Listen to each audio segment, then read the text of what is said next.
হুজুর। শেষ পর্যন্ত শিকারটা আমার হাতছাড়া হয়ে গেল। আগে হুজুর, শিকার হাতছাড়া কবে হবে কেন? ও পালিয়ে গেছে। পালিয়ে গেছে? তাই তো হুজুর, পালিয়ে গেল বলেই তো আর ধরতে পারলাম না। চুপ করেন লোক। উল্লুক খা নয় হুজুর, বলেন মুল্লুক খা। চুপ করে অপদার্থ। ধৈর্যের সীমা তুই ছাড়িয়ে যাসনি, তাহলে এই তীরখানা তোর মুখে আমি ছুঁড়ে মারবো। আগে এবারকার মতো ক্ষমা করুন হুজুর, আমি আর কখনো এই কথা বলবো না। দেখুন হুজুর, ওই যে দেখা যাচ্ছে একটা শিকারি, কেমন করে হরিণীটা যাচ্ছে। শিকারি শিকারি চলে যাচ্ছে। যাচ্ছে হুজুর, যাচ্ছে। দেখতে পাচ্ছেন না কি সুন্দর টকটকে একটা হরিণী দেখা যাচ্ছে। হরিণী কোথায় দেখলে এমন লক্ষা? এ তো দেখছি একটা মানুষই।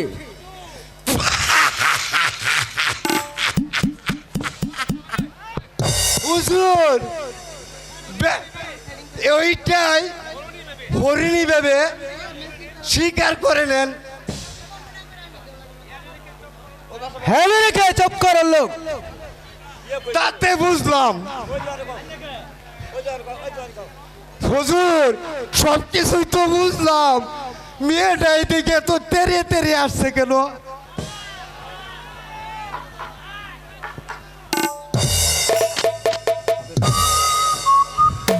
এই যে শুনছেন, মানে আমাকে বলছো?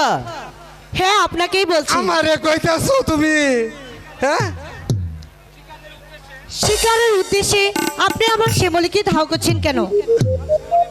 তোমার শ্যামলী মানে? শ্যামলী হচ্ছে আমার পোষা হরিণী। সেই ছোট্টবেলা থেকে তাকে আমি লালন পালন করে এতটুকু বড় করে তুলেছি। বলুন, ওকে আপনি এভাবে ধাও করছেন কেন? মানে ওটা যে তোমার পোষা তাও আমি কখনো বুঝতে পারিনি। আর তাছাড়া শিকারের পিছে ছুটে বেড়ানো শিকারীর একমাত্র কাজ। এত নিশ্চয়ই কোনো অপরাধ করিনি। 100 বার করেছেন, 1000 বার করেছেন। যে অপরাধ আপনি করেছেন তার কখনো ক্ষমা হতে পারে না। এর শাস্তি আপনাকে ভোগ করতেই হবে। শাস্তি? হ্যাঁ, শাস্তি। কারণ শিকারীর জেনে রাখা প্রয়োজন, গহীন বন ছেড়ে এসে এই পাড়া গায়ে শিকার খুঁজতে শিকার মেলবে না, বুঝলেন? সত্য কথা কইছে হুজুর, মানে একদম খাঁটি কথা বলছে আমার শোনা আপামনি। নইলে আমাদের হুজুরকে একটা মেয়ে, সাধারণ একটা মেয়ে শাস্তি দিবে কেন? বলুন, চুপ করে আছেন কেন? হ্যাঁ, চুপ করার লোক। মুল্লুক খা নয় স্যার, বারে বারে কয়ে দেই আমার নাম হলো মুল্লুক খা। বলুন, আপনি আমার শ্যামলীকে ধাও করছেন কেন? জবাব দিন। আমার অপরাধ ক্ষমা করো নারী। আমি পথ হারিয়ে তোমার গায়ে এসে পড়েছি। তবু আপনি ক্ষমা পাবেন না। আপনাকে উপযুক্ত বিচার করে তারপরেই আমি ছাড়বো। আমি নাই এর মধ্যে। আল্লাহ, কি হলো রে মালা? এখানে এসে এই কার সাথে আবার ঝগড়া বাজিয়ে দিলি? বেটা পাল্টাই দিন। তাও ওই মাইক্রোফোনের তাও এটা ঠিক করে দিন। হ্যালো। ওই দেখো দাদু, এই লোক দুটো আমাদের গ্রামে প্রবেশ করে আমার শ্যামলীকে ধাও করছিল। অন্যায়, এই ভারী অন্যায় কথা ভাই। তোমরা হয়তো জানো না, এই শ্যামলী আমার মালার কত এই আদরের হরিণী এই ওকে কেউ এই তারা করলে এই তাকে খুন করতেও যে উদ্যত হয়। আমরা এতটুকু ভাবতে পারিনি দাদু। ঠিক আছে, আর কোনদিন এই পাড়া গায়ে শিকার করতে এসে এই এখানে এসো না, তাহলে কিন্তু এই আমার দার্জেল নাতনির হাত থেকে এই তোমরা কিছুতেই এই রক্ষা পাবে না। হ্যাঁ বল, চল মালা। চলো দাদু। দাদু দাদু, হ্যাঁ কিছু বলবে ভাই? বলছিলাম কি, পথ বলে আমরা এখানে এসে পড়েছি, এখন সন্ধ্যা বাইগনে আসলো, তাই আজকে রাতটা আপনার কাছে কাটিয়ে দিতে চাই। বলুন দাদু, এতটুকু আশ্রয় পাবো? কিন্তু তোমাকে যে দেখে মনে হচ্ছে এই তোমরা যে এই রাজার লোক। আগে আপনি ঠিকই ধরে ফেলেছেন মশাই, ইনি হলেন শ্যামলগড়ের যুবরাজ কুমার, আর আমি হলাম গিয়ে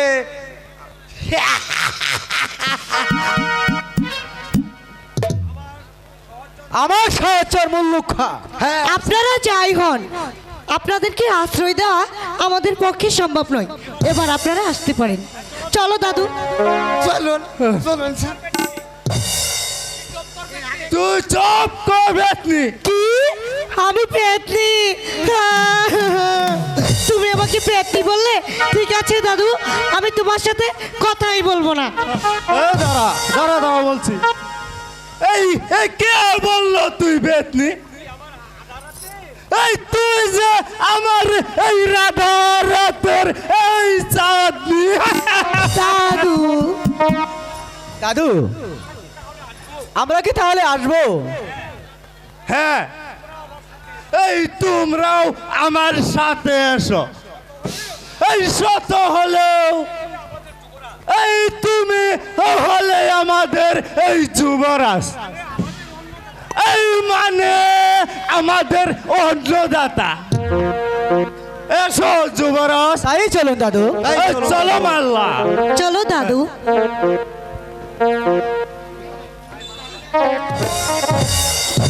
একদিকে কোকিলের কুহু কুহু ডাক, আর অন্যদিকে ভিনদেশীর আগমন, সবকিছু মিলিয়ে আমাকে যে একেবারে পাগল করে তুলছে। তাই তো হঠাৎ আজ আমার মনটা এত বেকুল হয়ে উঠছে।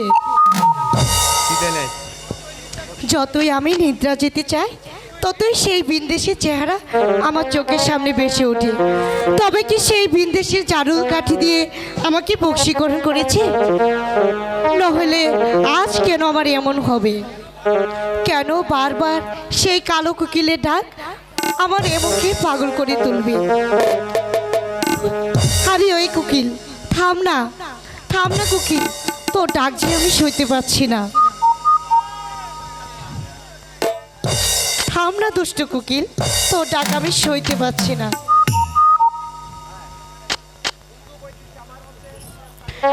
পরদেশি এক শিকারি, পরদেশি এক শিকারি মন কেড়েছে, মেরেছে রে কলিজাতে তীর মেরেছে। হ্যালো, পরদেশি এক শিকারি মন কেড়েছে, পরদেশি এক শিকারি মন কেড়েছে, মেরেছে রে কলিজাতে তীর মেরেছে, মেরেছে রে কলিজাতে তীর মেরেছে।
এসো চলো না করো না এসো কাছে এসো চলো না করো না আমি যে তোমার তুমি কেন বুঝো না আমি যে তোমার তুমি কেন মানো না পরদেশি এক শিকারি মন কেড়েছে বিদেশি এক শিকারি মন কেড়েছে মেরেছে রে গলি যাতে তীর মেরেছে মেরেছে রে গলি যাতে তীর মেরেছে।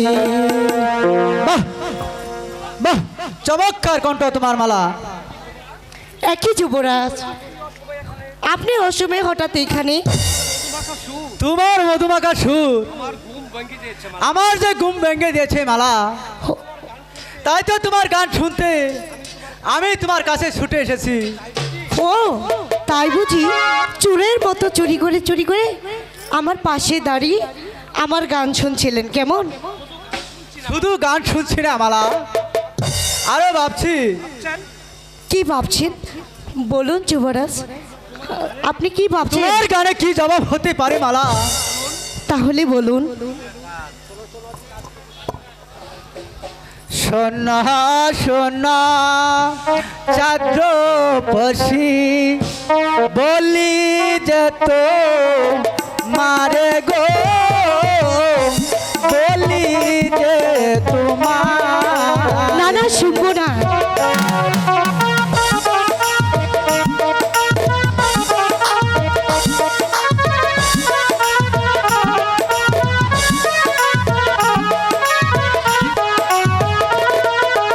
বলুন। সোনা সোনা চাঁদ্র পশি বলি যেত মারে গো বলি যে তোমার। না না শুনবো না।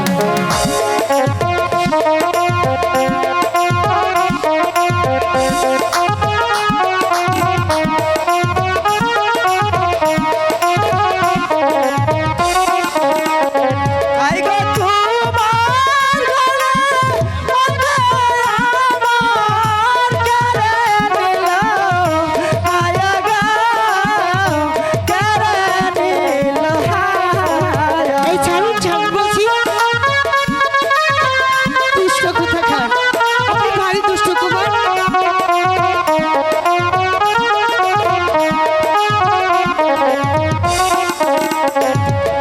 মন দিলে যে মন মিলে নইলে পাওয়া যায় না গো, নইলে পাওয়া যায় না। এসব কি বলছেন?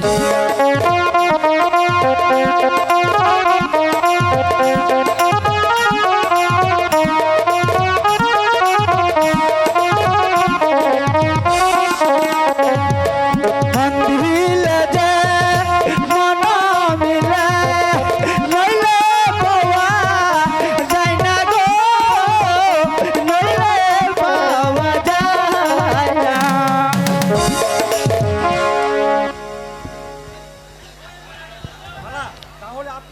তাহলে আপনি বুঝে নিয়েছেন কেমন?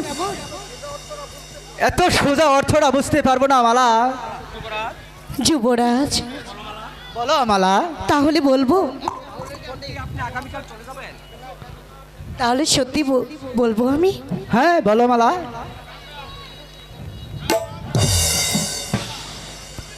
সত্যি বলবো। বলো মালা। মনের মানুষ পাইলাম রে ও,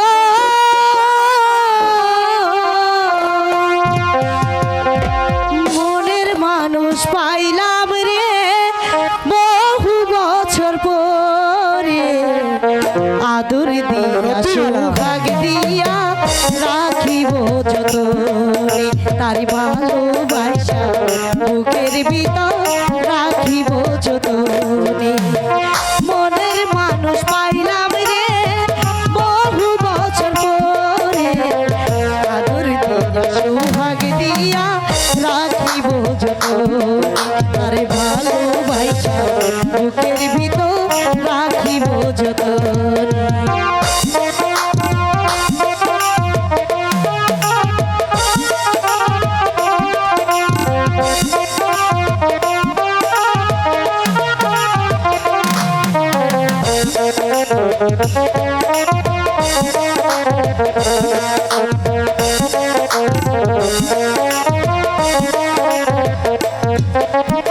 বন্ধু তোমায় না পাইলে এ জীবন বৃথা যেত, তোমায় পাইয়া বন্ধু আমার মন প্রাণ জুড়ালো।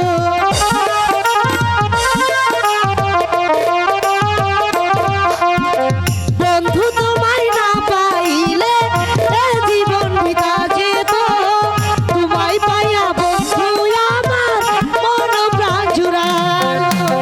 মনের মানুষ পাইলাম রে বহু বছর পরে, আদর দিয়া সুহাগ দিয়া রাখিব যতনে, তারে ভালোবাসা বুকের ভিতর রাখিব যতনে।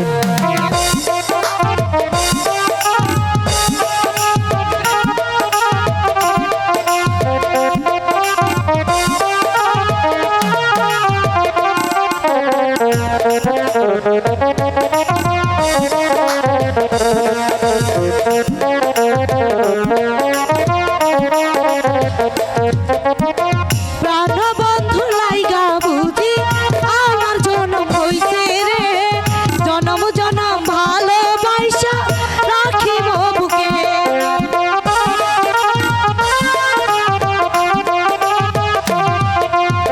প্রাণবন্ধু লাইগা বুঝি আমার জনম হইছে রে, জনম জনম ভালোবাসা রাখিব বুকে। মনের মানুষ পাইলাম রে বহু বছর পরে, আদর দিয়া রাখিব যতনে, ভালোবাসা বুকের ভিতর রাখিব যতনে।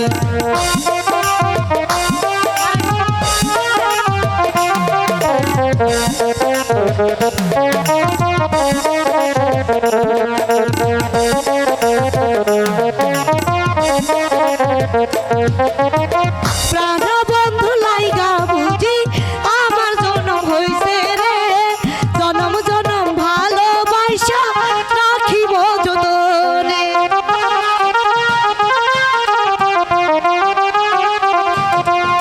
প্রাণবন্ধু লাইগা বুঝি আমার জনম হইছে রে, জনম জনম ভালোবাসা রাখিব যতনে। মনের মানুষ পাইলাম রে বহু বছর পরে, আদর দিয়া সুহাগ দিয়া রাখিব যতনে, তার ভালোবাসা বুকের ভিতর রাখিব যতনে। কুমার, মালা, কুমার, আমি ভাবছি সত্যি কি আগামীকাল আপনি চলে যাবেন? তাই তো ভাবছি মালা। না কুমার, এত সহজে আপনাকে যেতে দিতে পারছি না কুমার। আপনাকে যেতে দিতে আমার মনটা যে কিছুতেই চাইছে না কুমার। কেন মালা? কেনর জবাব আমি আপনাকে আজ দিতে পারছি না কুমার। তবে আপনাকে ছেড়ে দিতে এই অবলা নারীর মন চাইছে না কুমার। মালা, কুমার, এই কোন শালা রে, এই এত রাতে, এই রাত দুপুরে বাসুদেবের নাতনির সাথে এই ঘরের পিছে এই গুদুর গুদুর করে, শালার একেবারে মাথাটা এই ফাটিয়ে দেব না। হ্যাঁ হ্যাঁ, আরে যুবরাজ, তুমি এখানে? এই আমি তো ভাবছিলাম ওই নন্দির ছেলে এই ফটিক নাকি। হ্যাঁ দাদু, আর তোকে কি বলবো রে বেতনি, এই রাত দুপুরে এই ঘরের বাইরে এই এই বাড়ির এই বাইরে এই বের হতে ভয় করে না? দাদু, কি করব তুমি বলো? ঘুম যে আমার আসছে না, তাই তো আমি এখানে এসেছি দাদু। এই যুবরাজকে এই ডেকে নে, এই ঘুম চারাচ্ছিস কেমন? দাদু, তুমি কিছু মনে করো না ভাই, এই হঠাৎ তোমাকে এই প্রথম দেখেছে কিনা এই তাই তোমাকে ঘুম ভাঙিয়ে এখানে এনে এই এই হতচারী পেটনি এই লোকটা এই সারাদিন এই শিকার করে এই পরিশ্রম করে এসেছে আর তুই ওকে এই ঘুম তাড়া করে দাদু আহ! নইলে এই নাটির আঘাতে এই একেবারে এই মাথাটা ফাটিয়ে দেবো কিন্তু হ্যাঁ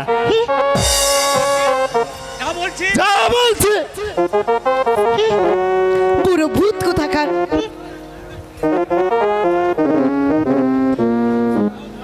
যাও ভাই এই তুমি এখন এই আরামে বিশ্রাম করো গিয়ে চলো এ দাদু তাই চলো এই চলো দাদু।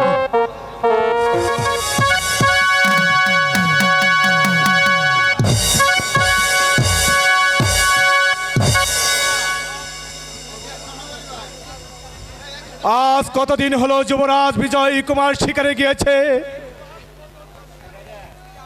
কিন্তু আজ পর্যন্ত সে ফিরে আসছে না কেন রাবণ সেন যুবরাজ খুবই শিকার প্রিয়, হয়তো শিকারের নেশায় সেই ব্যবহার। আমার মনে হয় সে যেন ফিরতে বিলম্ব হচ্ছে মহারাজ। অসম্ভব, তা যে কখনোই হতে পারে না। আমার মনে হয় বিজয় কুমার কোনো বিপদগ্রস্ত, নইলে অতদিনে নিশ্চয়ই ফিরে আসতো। তাহলে মুল্লুখা অবশ্যই ফিরে আসতো মহারাজ। আমি জানি বিজয় কুমার মুল্লুখার অতি প্রিয় পাত্র, তাই বিজয়ীকে বিপদের মুখে রেখে সে কখনো একা ফিরে আসতে পারে না। তবে কি মহারাজ বলতে চান যুবরাজ সত্যি সত্যি কোনো বিপদের সম্মুখীন হয়েছে? হ্যাঁ রাবণ সেন, আমার মন যে তাই বলছে। আর দেরি নয়, যাও এই মুহূর্তে তোমার সমস্ত সৈন্য সামন্ত নিয়ে বিজয় কুমারকে উদ্ধারে ছুটে যাও। যেমন করেই হোক, যেখান থেকেই হোক, আমার বিজয়কে ফিরে আনা চাই। ঠিক আছে মহারাজ, আমি আগামীকালই আমার শূন্য সম্মত নিয়ে ছুটে যাব সন্তানে, যেমন করে হোক ছলে বলে কলে কৌশলে আপনার বিজয়কে আপনার সামনে হাজির করব মহারাজ। তাই যাও। আমিও যে ভেবে পাচ্ছি না, কেন জানি বিপদ এখনো ফিরে আসছে না। ওগো ঠাকুর, তুমি তো জানো শৈশবে তার মাকে হারিয়ে পিতৃস্নেহে এত দুর্বল হয়েছে, তাই তো তার অনুপস্থিতিকে আমি সইতে পারছি না ঠাকুর। আমার বিজয়ীকে তুমি বিপদ থেকে রক্ষা করো ঠাকুর, রক্ষা করো ঠাকুর। মহারাজ বলুন দেওয়ানজি। মহারাজ আপনার কি সংবাদ? এই কাঞ্চননগর থেকে রাজকর কিছুতেই আদায় করা যাচ্ছে না। এর কারণ গত বছর বন্যায় তারা ক্ষতিগ্রস্ত হয়েছে, তাই এই কারণে এইবার বছর কোন রকমের খাজনা দিতে পারছে না। তাই শুনে আপনারা বুঝি সানন্দে ফিরে এসেছেন? না মহারাজ, আমি পরিষ্কার করে দিয়ে বলে এসেছি, যদি তারা এক সপ্তাহের মধ্যে রাজকর পৌঁছে না দেয়, তাহলে এই চাবুকের মুখে আমরা রাজকই আদায় করতে বাধ্য করব। হ্যাঁ হ্যাঁ, প্রয়োজন হলে তাই করতে হবে, নইলে যে রাজকোষ একেবারে শূন্য হয়ে যাবে আর আপনাদেরকে না খেয়ে মরতে হবে। তাই রাজকোষ যেন পরিপূর্ণ থাকে সেই ব্যবস্থায় আপনাদেরকে করতে হবে। এই হচ্ছে আমার আদেশ। আমিও দেওয়ান কৌশিন শেখ কিভাবে যে সামান্য প্রজাদের সারিস্তা করতে হয় তা আমার ভালো করে জানা আছে।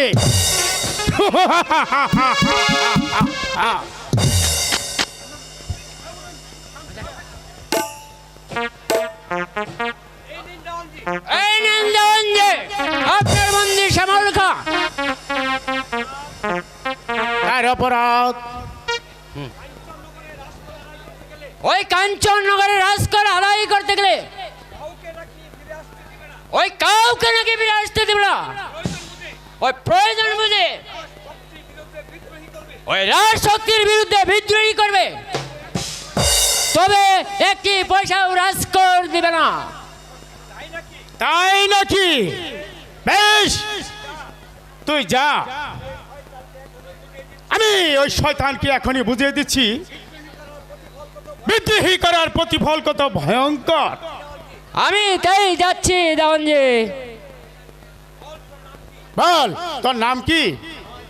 আমার নাম শ্যামল খা। বিদ্রোহী করছিস কেন?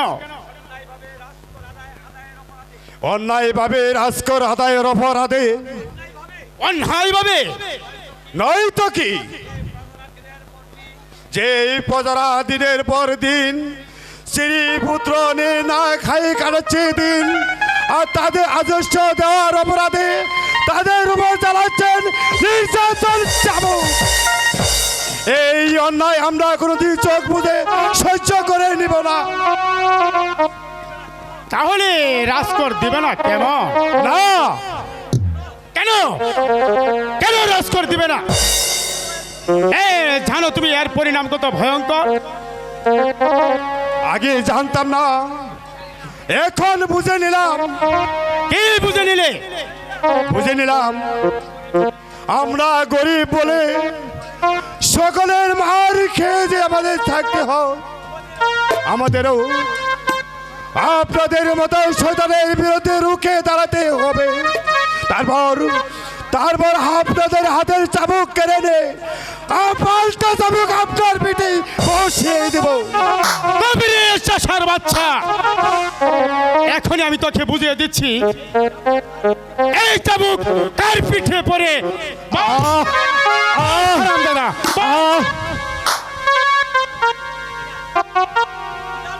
রাজার লোককে এইভাবে অপমান আর করবে কিনা, নইলে চাপকে তোর পিঠে চামড়া তুলে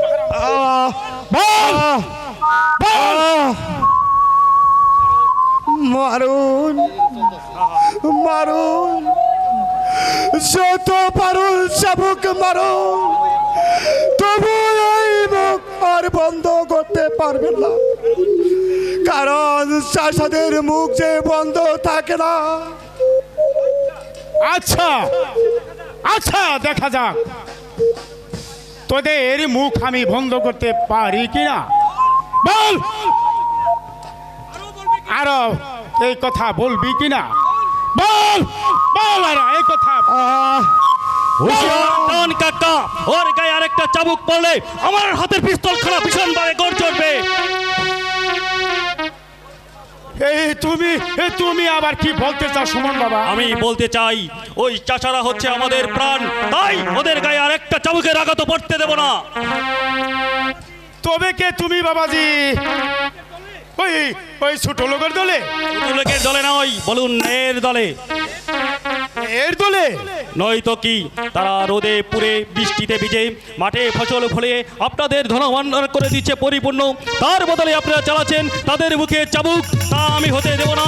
আর যদি আপনারা তাদের নির্যাতন বন্ধ না করুন, তাহলে তাদের পক্ষে অস্ত্র ধরে আপনাদের পাল্টা জবাব দিতে কুণ্ঠিত বোধ করব না। বেশ, তোমার কথাগুলো আমার স্মরণ থাকবে বাবাজি। তবে আমরা কেন করছি সে কথাটা তুমি একবার ভালোভাবে চিন্তা করে দেখো, কথাটা যেন মনে থাকে। কে তুমি ভাই? আমাকে রক্ষা করতে পিস্তল হাতে নিয়ে ছুটে এসেছ? আমি সেনাপতির পুত্র সুমন সেন, নের বন্ধু, গরিবের পূজারী। আর তোমার বিপদ দেখে বসে থাকতে পারলাম না ভাই। যাও ভাই, এখন থেকে তুমি মুক্ত। ঠিক আছে ভাই, আমি ওই গায়ে ফিরে গেলেও তোমার উপকারের কথা আমি কোনোদিন বলবো না।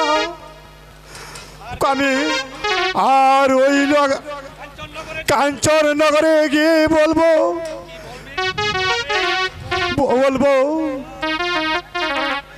রাজবাড়িতে একটি লুকিয়ে হয়েছে, সে হলো নের পূজারী, গরিবের বন্ধু সুমন ভাই। সুমন ভাই, আসি ভাই, আসি ভাই, বিদায়, বিদায়। আমিও সেনাপতির পুত্র সুমন সেন। আমার হাতে যতক্ষণ এই অস্ত্র থাকবে ততক্ষণ নাইকে আমি ধ্বংস হতে দেব না, ধ্বংস হতে দেব না।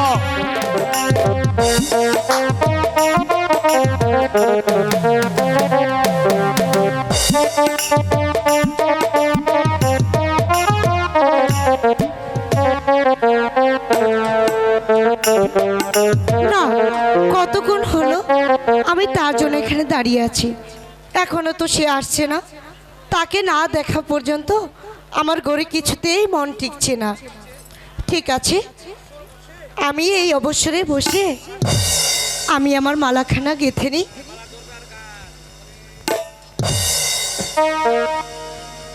বলে দে না কালো কুকি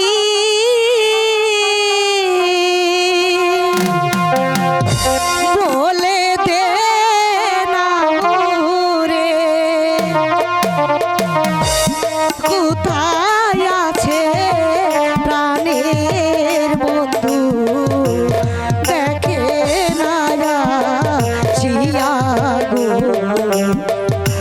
বলে দে না কালো কুকিল গো।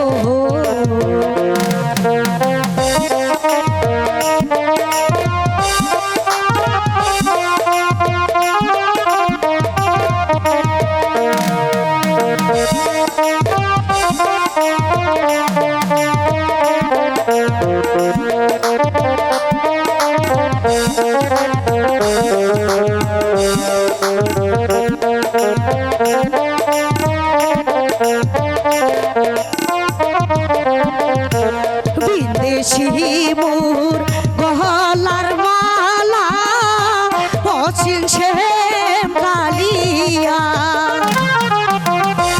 কেমন করে সইব আমি সোহে না পারে গো বিদেশি মোর গলার মালা গো।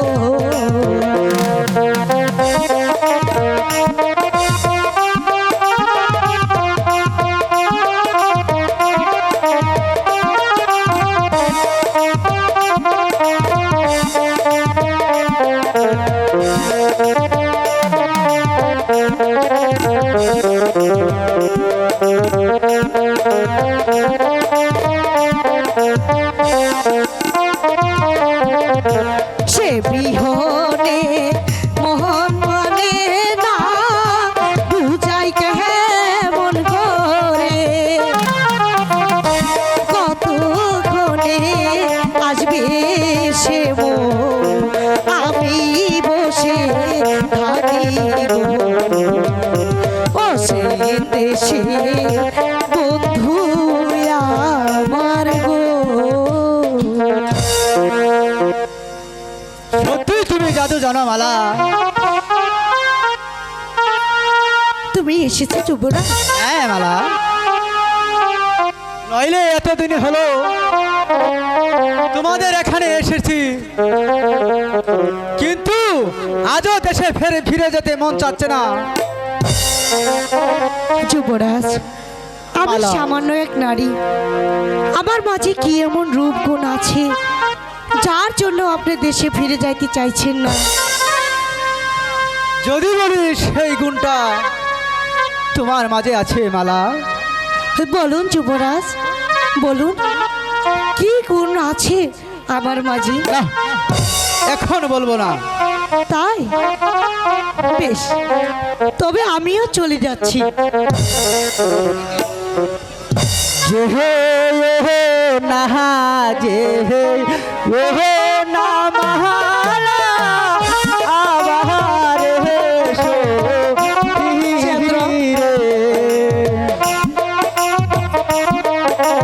বলছি তো আমি চলে যাব।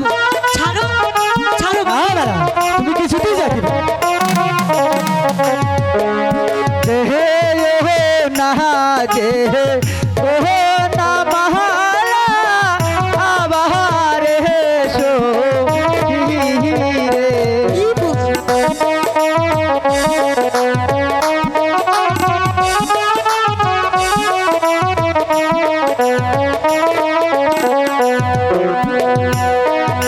শুনে যাও গো মনের কথা, হতে চাই তোমারে গো, হতে চাই তোমারে।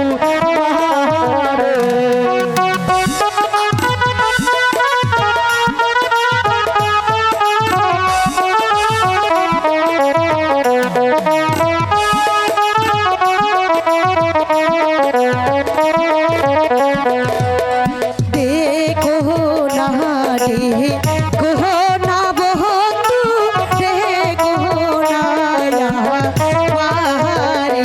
মালা,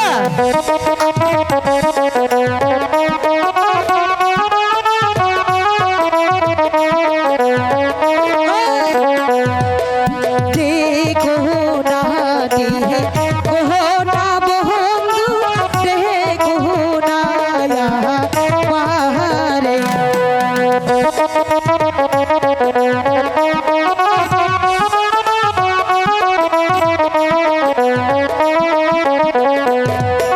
তোমায় ছেড়ে এখন থাকতে আমি পারি না, বলে থাকতে আমি পারি না।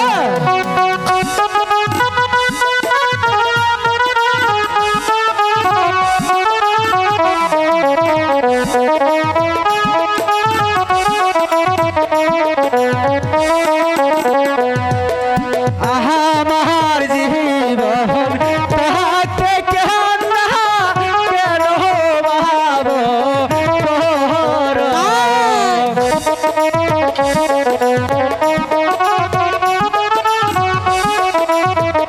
তারপর কি?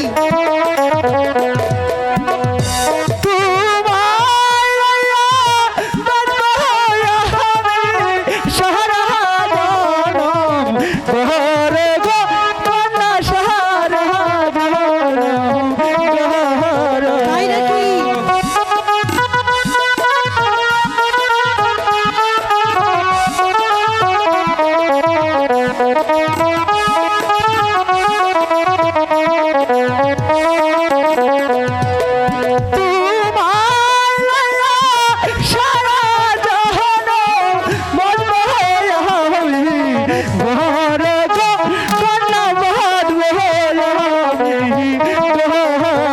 আচ্ছা আচ্ছা।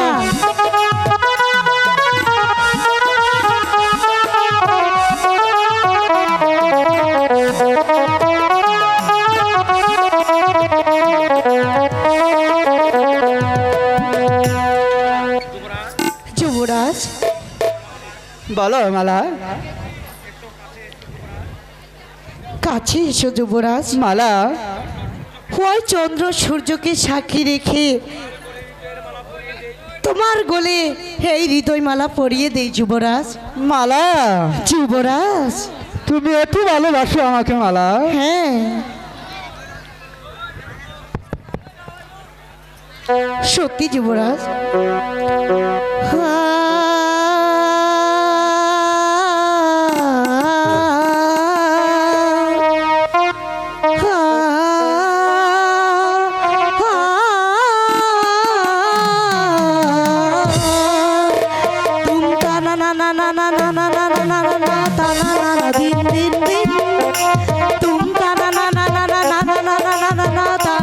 দিন দিন দিন যে প্রেম স্বর্গ থেকে এসে জীবনে অমর হয়ে রয়। যে প্রেম স্বর্গ থেকে এসে জীবনে অমর হয়ে রয়। সেই প্রেম আমাকে দিও, জেনে নিও তুমি আমার, তুমি আমার প্রাণের প্রিয়, তুমি আমার প্রাণের প্রিয়। তুমি তারা না না না না না না না না না না না না দিন দিন দিন, তুমি তারা না না না না না না না না না না না না না দিন দিন দিন।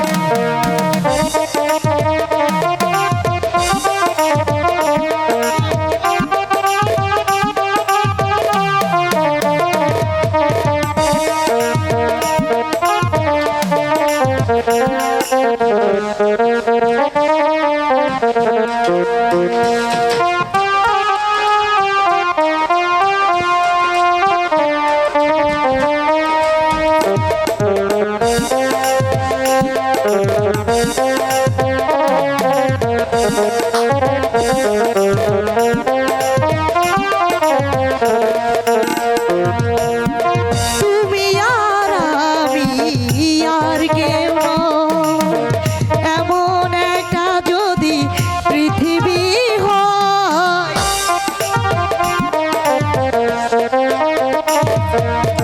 তুমি আর আমি আর কেউ নয়, এমন একটা যদি পৃথিবী হয়। সেই প্রেম আমাকে দিও, জেনে নিও তুমি আমার প্রাণের চেয়ে প্রিয়, তুমি আমার প্রাণের চেয়ে প্রিয়। মালা, হ্যাঁ যুবরাজ।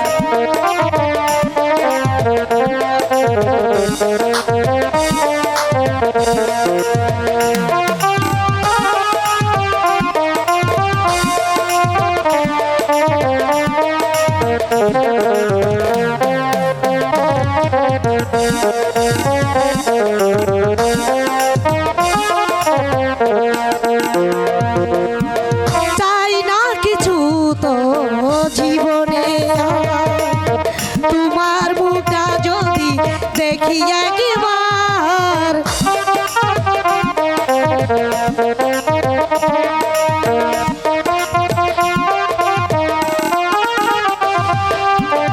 এ জীবন করেছ কত যে মধুময়, হৃদয় কত প্রাণ কত যে সুর, সেই সুর আমাকে দিও, জেনে নিও তুমি আমার প্রাণের চেয়ে প্রিয়, তুমি আমার প্রাণের চেয়ে প্রিয়। যে প্রেম স্বর্গ থেকে এসে জীবনে অমর হয়ে রয়। সেই প্রেম আমাকে দিও, জেনে নিও তুমি আমার প্রাণের চেয়ে প্রিয়, তুমি আমার প্রাণের চেয়ে প্রিয়। মালা, যুবরাজ, চলো আমরা এখান থেকে চলে যাই। ঠিক আছে চলো। চলো না যুবরাজ, এখানে একটু বসি। বসো।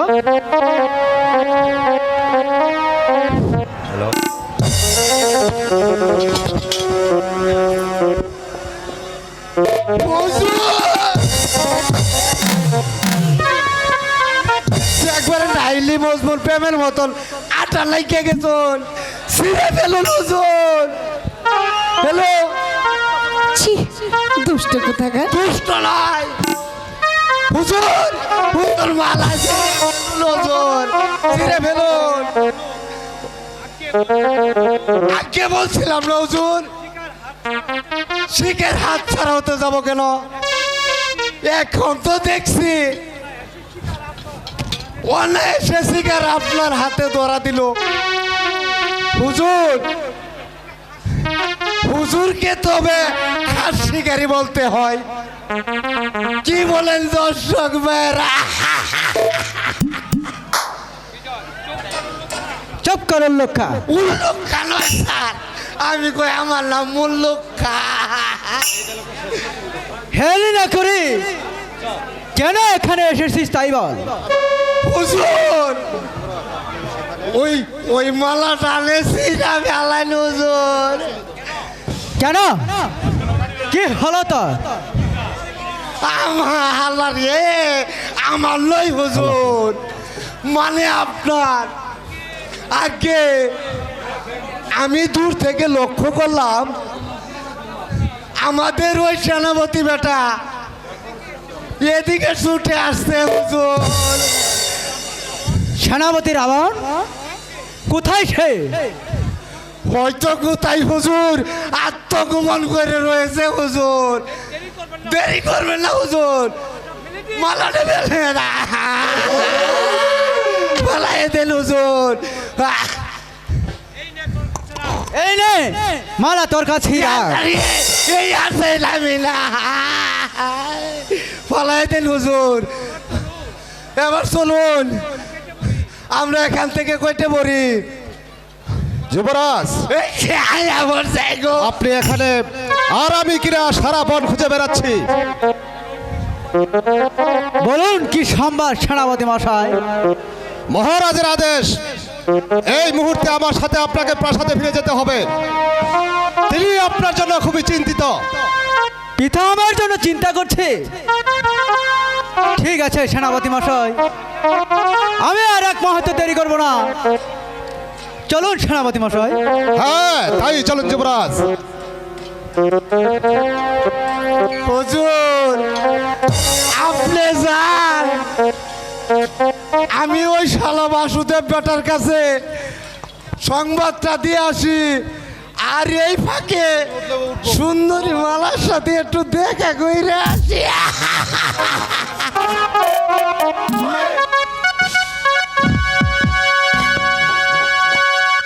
বলুন রাবণ সেন, আপনার কি অভিযোগ? আমার অভিযোগ বিজয় কুমারের বিরুদ্ধে। বলো বিজয় কুমারের কি অপরাধ? বলতে সাহস পাচ্ছি না মহারাজ। নির্ভয়ে বলো রাবণ সেন। যুবরাজ শিকারে গিয়ে সেখানে এক গরিব মেয়েকে ভালোবেসে শ্যামলগড়ের মান মর্যাদা ধূলিসাৎ করে দিতে চেয়েছে মহারাজ। রাবণ সেন, যুবরাজ বিজয় কুমারের বিরুদ্ধে হেমন কুচ্ছা রটানো সাহস আপনি কোথায় থেকে পেলেন? আমি এক বিন্দু মিথ্যে বলিনি মহারাজ, কারণ যুবরাজকে খুঁজতে গিয়ে আমি সচক্ষে দেখে এসেছি সেই সুলুকের বাচ্চাটা যুবরাজের বাহু বন্ধনে। চুপ করে রাবণ সেন,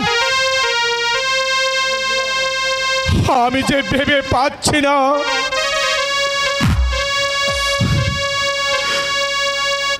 যুবরাজ বিজয় কুমার কেমন করে এত নিচে নেমে যেতে পারলো। আমিও তাই ভাবছি মহারাজ।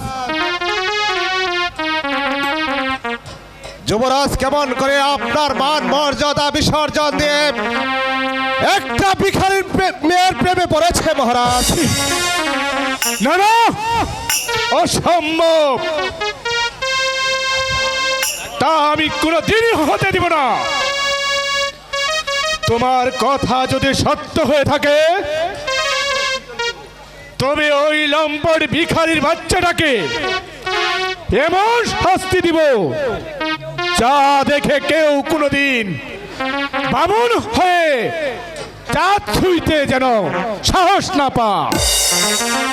তাই করতে হবে মহারাজ, নইলে সেই কলঙ্কিনী হয়তো আপনার মাথায় কলঙ্কের পড়াশোনা দিলে দিতে পারে। তবে তবে তার পূর্বে যুবরাজকে আমার সম্মুখে জিজ্ঞাসা করে দেখুন আমার কথা সত্য না মিথ্যে। হ্যাঁ, আমি তাই করব। এখন আমি বিজয় কুমারকে ডেকে এনে জিজ্ঞাসা করব সেই শিক্ষা সে কোথায় পেয়েছে। এই কে আছিস? আদেশ করুন মহারাজ। যাও প্রহরী, যুবরাজকে রাজ দরবারে পাঠিয়ে দাও। যথা আজ্ঞা মহারাজ। ওহ, ভগবান, তুমি তুমি এমন সন্তান আমাকে দিয়েছিলে যে নারীর মুখে নিজের মান সম্মান সব তুলসাৎ করে দিয়েছে। সে ভুলে যেতে পারে নিজের ঐতিহ্যের কথা। পিতা, পিতা গো, আমাকে ডাকছে। হ্যাঁ, তুমি নাকি শিকারে গিয়ে এক ভিখারির মেয়ের ভালোবাসায় আবদ্ধ হয়েছ। পিতা, এই কথা আপনি কার কাছে শুনেছেন? সেনাপতি রাবণ সেনের কাছে। বলো বলো, এই রাবণ সেন যা কিছু বলছে এ কথা সত্য নাকি মিথ্যা? সত্যি পিতা। বিজয়, তুমি রাজপুত্র হয়ে সামান্য একটা ভিখারির মেয়ের কাছে কেমন করে প্রেম বিনিময় করতে গেলে? পিতা, ভিখারি বলে ওরা কি মানুষ নয়? বিধাতা তাদেরকে আশা আকাঙ্ক্ষা দিয়ে এই পৃথিবীতে পাঠায়নি। তবে তোরা ওরা কেন এত তুচ্ছ, এত নগণ্য? তাই বুঝি তুমি তোমার পদমর্যাদার কথা ভুলে গিয়ে আমার মাথায় কলঙ্কের পসার তুলে দিলে? আমি জানি মানুষ হয়ে মানুষকে ঘৃণা করা কোন ধর্ম নীতিবদ্ধ নয় পিতা। না, আমি মানি না তোমার ধর্মের বনি। আমার আদেশ, ওই কলঙ্কিনীকে তোমার মন থেকে মুছে ফেলতে হবে। আর কোনোদিন শিকারীর উদ্দেশ্যে কখনো তুমি এই প্রাসাদের বাইরে যেতে পারবে না। এ হচ্ছে আমার আদেশ। আর এই কথাগুলো তুমি মনে রেখো। তুমি এখন আসতে পারো। পদ মর্যাদার মোহে পড়ে মানুষকে মানুষ বলে মনে করেন না। আমি তাদের অন্যায় শাসনকে কিছুতেই মেনে নেব না পিতা, কিছুতেই মেনে নেব না।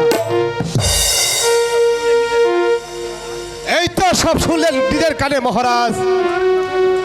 আমার কথা সত্য কিনা মিথ্যে? হ্যাঁ, আমি সবই শুনলাম রাবণ সেন, কিন্তু যেমন করেই হোক ওই যুবরাজকে এই পথ থেকে ফিরে আনতে হবে। আমার মনে হয় সেই লম্পট ভিখারি বাসুদেবকে সারিস্তা করা প্রয়োজন। হ্যাঁ হ্যাঁ, তুমি ঠিকই বলেছ রাবণ সেন। আগে সেই বাসুদেব বেটাকে আমি একবার দেখতে চাই, তার কত বড় স্পর্ধা। যুবরাজ বিজয় কুমারের পিছনে তার কুলঙ্গার মেয়েটাকে কেমন করে সে লালিয়ে দিতে পারলো? এ তো উত্তম বুদ্ধি মহারাজ। তবে কি আমি সেই বুলটার সন্ধানে ছুটে যাব? তাই যাও রাবণ সেন, যেমন করেই হোক সারা গ্রাম খুঁজে হলেও সেই জানোয়ারটাকে বেঁধে আমার এই রাজ দরবারে হাজির করা চাই। তারপর আমি ওকে কেমন শিক্ষা দিব তা দেখে কেউ কোনোদিনই কল্পনা করতে পারবে না। মহারাজের আদেশ আমার শিরোধার্য। এই রাবণ সেনকে পথ বাতলে দিতে হবে না। সামান্য একটা গেও বুধকে কেমন করে শিক্ষা দিতে হয় তা আমার ভালোভাবেই জানা আছে মহারাজ। তবে আমি আসি মহারাজ। সেই জানোয়ারটাকে নিয়েই আপনি আপনার প্রাসাদে হাজির হব মহারাজ। আশ্চর্য, যাকে আমি তিলে তিলে কুলে পিঠে করে মানুষ করেছি সে নাকি তার জন্মদাতার পিতার মাথায় কলঙ্কের প্রসাদ তুলে দিতে পারে। নারীর মোহে পড়ে সে যে তার হিতাহিত জ্ঞান পর্যন্ত ভুলে গেছে। বেশ, আমিও রাজা সূর্যবাহু, সে পথ কিভাবে বন্ধ করতে হয় সে কৌশল আমার জানা আছে। আগে সেই শয়তান বাসুদেব, তারপর যুবরাজ বিজয় কুমারকে